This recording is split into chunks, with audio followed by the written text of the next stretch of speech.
Salut les gars, aujourd'hui vidéo un petit peu différente des autres. On va pas aborder un concept de dev perso comme j'ai l'habitude de le faire, mais je comptais plutôt prendre le temps de partager mon expérience humanitaire, pourquoi j'ai fait ça, qu'est-ce que j'en retire maintenant. Faut savoir que je l'ai pas fini, il me reste encore un peu plus d'un mois, mais j'ai déjà beaucoup de choses à en dire, donc je vais profiter de cette vidéo pour en parler.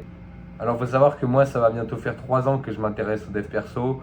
De près ou de loin, ça aborde plein de domaines, que ce soit la connaissance de soi-même, spiritualité, mental, physique, bref. J'essaie vraiment de comprendre tout ce que je pouvais comprendre vis-à-vis de moi et du développement personnel.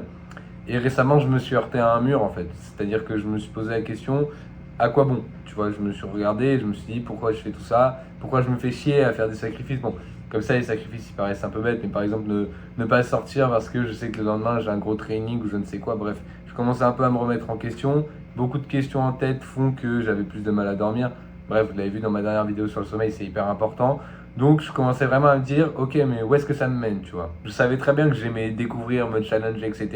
Mais comme je l'ai dit, pour moi, l'humanitaire, c'était impensable. Enfin, j'y avais jamais vraiment réfléchi. En soi, c'était pas forcément un projet que j'aurais pas fait si je faisais pas de dev perso, mais ça m'était jamais venu en tête, tu vois. Mais je me suis rappelé qu'en fait, enfin, je me suis rappelé, non, je me suis plutôt dit que je me considérais comme une personne assez égoïste. Après, moi, je pense que dans notre société, on vit un peu tous pour nous-mêmes et c'est carrément logique. Mais je voulais un peu me tester sur autre chose, voir ce que ça faisait vraiment d'aider les autres, de donner de ma personne autre que pour moi. Pendant 3 ans, je me suis donné à fond pour moi-même. Voir ce que ça fait de se donner pour soi-même et aussi pour les autres, je pense que ça pourrait être intéressant et c'est ça qui a aiguillé mon choix. Donc voilà, et je sais très bien que la personne qu'on pense être n'est pas forcément la personne qu'on est, donc je me suis dit, vas-y, autant tester l'humanitaire, ça peut être génial comme ça peut nourrir ton antivision, dans tous les cas tu vas pouvoir en tirer un plus, donc je me suis lancé. Savoir que moi de base je suis une personne très gênée de nature, c'est très facile de me gêner, je fais beaucoup de blagues, mais dans le fond, ouais, je suis quelqu'un de très gêné, voilà, on va dire ça comme ça. Et, euh, et du coup, ce qui me caractérise, c'est un petit peu un manque d'émotion. Tu vois, j'ai du mal à ressentir les choses sur le moment. Ou en tout cas, c'est comme ça que je le sens. Enfin, que je le sens, non, que je le ressens. C'est que j'ai l'impression de n'avoir aucune émotion. D'être un vrai caillou, tu vois. Et ça me posait problème parce que je me disais, putain, pourquoi les autres, je les vois, ils sont hyper émotifs, ils vivent avec le prisme des émotions. Et moi, tu vois, je suis stoïque. Ça m'énervait comme c'était peut-être bénéfique pour moi, je ne sais pas.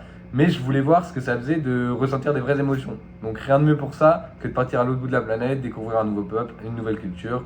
Ça va m'aider à moins être gêné, enfin du moins c'est ce que je pensais. Et à m'ouvrir au monde, tu vois, à avoir des émotions, que ce soit de la peur, de la colère, de la tristesse, j'en sais rien, tu vois. Mais surtout de la joie, c'est ce que j'espérais. Donc voilà, je pense que pour se trouver, c'était le meilleur moyen pour moi. Mon école, elle proposait, on est un peu les cobayes, c'est la première année où on peut faire ça. Donc je me suis dit, ok, go se lancer. Et finalement, j'ai réussi à trouver une association qui a bien voulu de moi. Faut savoir que moi, à la base, je voulais pas faire une asso pour faire une asso, tu vois. Je voulais vraiment me lancer dans un truc où je me disais, ok, là, t'y es, t'es en pacte avec toi-même, t'es en pacte avec l'asso, vas-y, bouge-toi le cul, tu vois. Et donc finalement, après plusieurs mois de galère à chercher une asso qui voulait bien de volontaires français dans le cadre des études, ou alors une asso qui répondait aux normes de l'école, bref, ça a été une sacrée galère. J'ai finalement réussi à trouver une asso avec un de mes meilleurs potes de mon école pour partir aux Philippines, dans le quartier, dans le tristement célèbre quartier de Tondo. Donc franchement, c'était ce que je voulais. Tu vois, on est dans un endroit dangereux, qui a besoin d'aide, où je vais devoir me surpasser, me challenger, je vais découvrir plein de choses. Du coup, j'étais à la fois hyper content, hyper joyeux et hyper stressé à l'idée de partir parce que je savais que j'allais dans un endroit dangereux, mais surtout que j'allais devoir me battre contre moi-même pour voilà, me créer une nouvelle vie à l'autre bout du monde dans un quartier sensible, m'ouvrir aux autres, découvrir une nouvelle culture, bref, aller dans l'imprévu en fait, aller dans l'inconnu, c'est ça. Donc je stressais beaucoup par rapport à ça. Et donc une fois que je suis arrivé sur place, j'ai très vite compris la claque que ça allait être pendant les 4 mois, enfin les multiples claques même. Donc c'est à la fois ce que je recherchais et à la fois ce que j'appréhendais. Faut savoir que là j'habite dans un appartement au sein du bidonville et franchement la communauté est super sympa mais ça a été un petit peu compliqué de s'adapter au début. Et je dois bien admettre que même si je n'éprouve pas beaucoup d'émotions, les premiers jours j'ai beaucoup réfléchi, ça m'a beaucoup fait réfléchir, j'étais en PLS pendant quelques jours vis-à-vis de ce que je ressentais quand par exemple je suis allé visiter un petit peu le bidonville du bidonville de Tondo. Là voilà, même si j'éprouve pas beaucoup d'émotions, ça fait réfléchir. Donc c'est à la fois ce que j'attendais, comme j'ai dit avant, et ce que j'appréhendais. Donc une vague de nouvelles choses qui m'arrivent en tête, je sors de ma routine, j'arrive pas dans un chaos parce que finalement c'était hyper sympa, tout le monde est hyper ouvert d'esprit, on va dire dans quelque chose de différent, donc ça me met en PLS les premiers jours. Et on en arrive à aujourd'hui, ça fait 2 mois que je suis à Tondo et ma vision des choses elle a complètement changé. Alors certes le combat il est pas gagné, je pense pas que ma personne elle est upgrind de fou en seulement 2 mois, mais il y a beaucoup de choses qui ont changé. Faut savoir que le peuple philippin il est hyper ouvert, pas du tout gêné et que good vibes, tout l'inverse de moi on va dire au début. Donc c'est vrai que ils ont un petit peu déteint sur moi, c'est-à-dire que j'ai commencé à être plus émotif, même si c'est pas quelque chose qu'on ressent réellement, mais j'ai moins de mal à m'exprimer, à être ouvert aux autres, donc je suis moins gêné, tu vois. Donc il y a beaucoup de choses qui ont changé à ce niveau-là, des trucs qu'on remarque pas forcément, mais que moi intérieurement, je remarque. Et c'est surtout voir des personnes qui vivent dans la misère à des années-lumière des standards de vie que moi j'avais en France, être heureux, souriant, sans problème dans la vie, ou du moins qui essaye de vivre avec et qui reste toujours positif, ça m'a mis une sacrée claque. Je me suis dit comment moi je peux me sentir avoir plein d'ondes négatives, me dire c'est ok frérot, c'est normal de penser ça. Pas du tout frère, change ta vision des choses.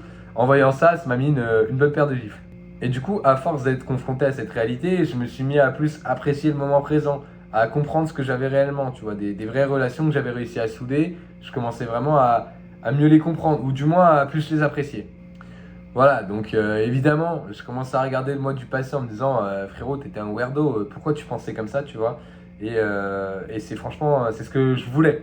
C'était pas forcément regarder dans le passé et me dire t'es une belle merde, mais c'était plutôt me dire ok Yann, la vision que t'as eue il y a 4-5 mois de tu te heurtes à un mur, va falloir changer ça, bah frérot, c'était exactement ça, tu vois. T'as bien fait de te dire ça.